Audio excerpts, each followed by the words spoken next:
Hi there, I'm Becky Hammond and welcome to Isogo TV. Wherever you are on your strengths journey, I want to help you take your greatest strengths and apply them to your everyday work and your everyday life. Recently it's occurred to me as I've been, watching cartoons with my own preschoolers that there are some basic life lessons that happen at preschool that we should be applying as adults, that somehow we lose them along the way, that we muddle them up. And I've realized that as I've really taken these things seriously, it started to change my perspectives on who I am and who the people around me are. And instead of driving people away because of their differences, I'm able to appreciate them for who they are and what they bring. So today, in episode 25, 2 preschool lessons that changed my life, I'm diving into those basic truths today.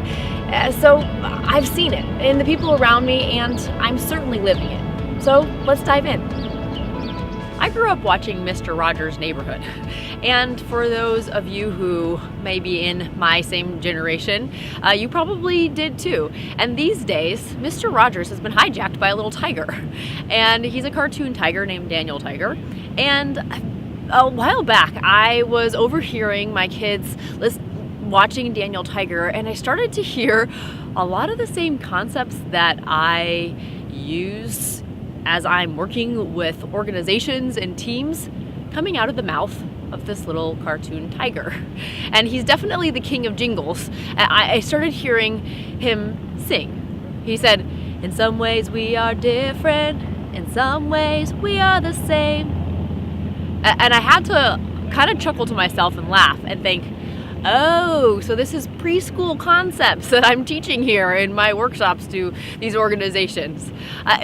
Really, it's in the end, if we could just understand that as adults, like we're being taught as preschoolers, we'd be a lot better off. That in some ways, we're different from each other, and in some ways, we're similar to each other. And one of the objections that I hear often from naysayers to StrengthsFinder, or just even different personality assessments, psychometric tools in general, is they don't want to be put in a box. And I get that. I don't want to be put in a box either. I don't want you to look at my letters that might all of a sudden define me and say, okay, now I know exactly who you are.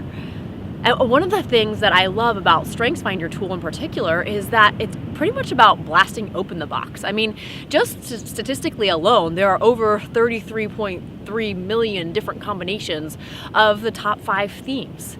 So the chance of you sitting next to someone who even has similar themes as you, or the same 5 themes as you, is very unlikely. And then the way that those themes, those strengths, interact with each other makes you all the more unique. So I want to unwrap that a little bit by way of an example here today. I'm going to use achiever as an example. Over 30% of the population shows up with achiever in their top 5, and that might be the case that achiever is even more widespread than that when you open it up to the top 10. So I have achiever. I lead with that. Absolutely. I have a colleague who's a marriage and family therapist, and she leads with achiever as well. But the strengths that follow achiever for both of us are vastly different. So for me, I have achiever, arranger, learner, belief, and connectedness. And for her, she has achiever, empathy, positivity, developer, and connectedness. So she has this beautiful set of relationship strengths that follow this hard driving stamina work ethic strength.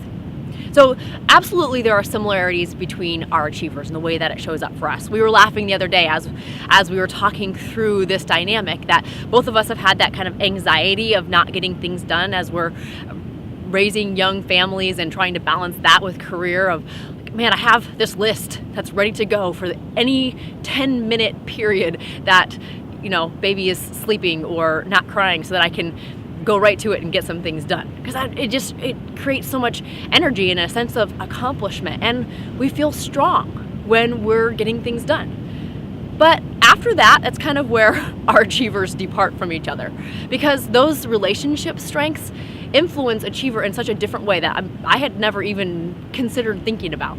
So, for example, she says that she loves to make sure that the house is in order. She loves to kind of have that on her checklist to make sure that things get picked up and are in order. And she said for her, the driver of that is so that she can be present for people when they show up. And that thought had never occurred to me. I love to have a house in order as well, but it comes more from the drive to have efficiency and order. You know, I have a ranger in my top 5. That's influencing that achiever and what I put on those lists and why I put those things on my list. Another advantage I think that she has by having relationship strengths surround this hard charging strength of achiever is that it helps her or gives her a really natural tool for controlling the volume of the strength of achiever. And we've talked about volumes a little bit before of, you know, you can't have your strength in maximum volume all the time and still be using it as a strength. Then it's still an underlying talent, but it's probably getting in your way or getting in the way of somebody else. And so for her, she is able to use those relationship strengths like empathy and really being able to feel the senses of the people that are around her, to really be able to naturally put herself in their shoes. That helps temper that achiever for her when it maybe would be getting in her way otherwise. For example, they've recently had a new baby, and they were putting the nursery together before the baby was born. And in her mind, it was on her checklist, and there were things that needed to get done on a certain timeline, but there were a lot of things that she couldn't do, it was up to her husband to do. And she said that the only thing that kind of tempered that achiever and helped her not, blow a gasket because things weren't getting done was her empathy. She realized that it was a really hectic season for her husband, and that he was doing a lot of traveling, and there were a lot of things that were happening that were beyond his control, and she just intuitively sensed his place, his space, his heart about the whole thing, and was able to temper that back.